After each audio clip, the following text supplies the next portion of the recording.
Moi, ce que je trouve incroyable, c'est qu'après chaque attentat, c'est le même discours. On ne peut rien faire, c'est difficile, ils sont quand même très nombreux. Depuis 6 ans et les attentats de Toulouse, il y a eu 250 morts. Donc, pendant combien de temps on va dire « Ah, mais c'est nos principes, on a pris la Bastille pour ça », nous dites-vous, madame. Je suis pas sûr qu'on ait pris la Bastille pour laisser des gens se faire égorger, des gendarmes, des prêtres, des enfants. Alors, il y a une contradiction, moi, que je ne comprends pas chez les responsables politiques. D'un côté, ils nous disent « On est en guerre ». Eh ben, quand on est en guerre, on a une législation d'exception. Et en fait, je termine juste si vous le voulez bien. Et en fait, on s'est soumis, mais de nous-mêmes. Nous nous sommes liés les mains. La France aujourd'hui n'a plus la maîtrise de sa politique. Au niveau français, il y a un Conseil constitutionnel qui censure comme il veut les lois votées démocratiquement par le Parlement.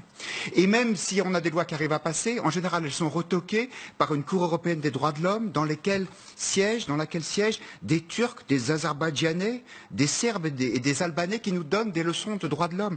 La réalité, c'est celle-là. Et donc, d'un côté, il y a tous ces grands principes, ces grands discours qui sont tout à fait magnifiques. Moi, j'ai fait un peu de droit, les principes généraux du droit, j'ai appris ce que c'était.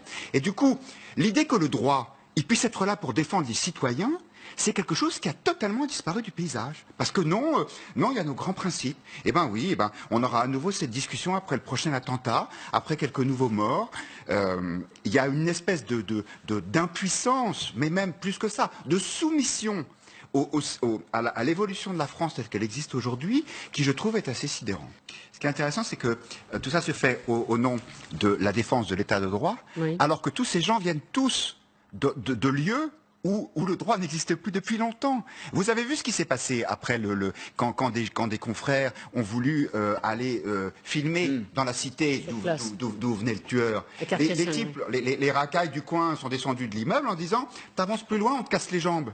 Ici, on n'entre pas. Et les policiers n'entrent pas. Et les médecins n'entrent pas. Et les pompiers n'entrent pas. Alors, on est là à vouloir, au nom des grands principes qui sont tout à fait estimables, garantir un état de droit, mais qui n'existe plus depuis longtemps. Et tous ces gens, ils se moquent de notre état de droit. Aussi avant que le djihadisme soit aussi un vrai problème. Je pense qu'il n'y avait pas une telle hybridation. Être journaliste dans les banlieues, c'était un problème depuis très longtemps. Mais vous avez tout à fait raison. Mais c'est de pire en pire. Le Figaro Magazine a fait sa couverture là-dessus le week-end dernier. Donc avec une journaliste qui a passé 1 an en immersion, parce qu'il n'y a pas d'autre mot, dans une banlieue de Seine-Saint-Denis, et ce qu'elle décrit est juste terrifiant. C'est-à-dire qu'il y a une hybridation entre la délinquance et l'islamisme qui fait que le système est parfaitement cohérent et malheureusement, on ne sait pas comment se battre contre ça.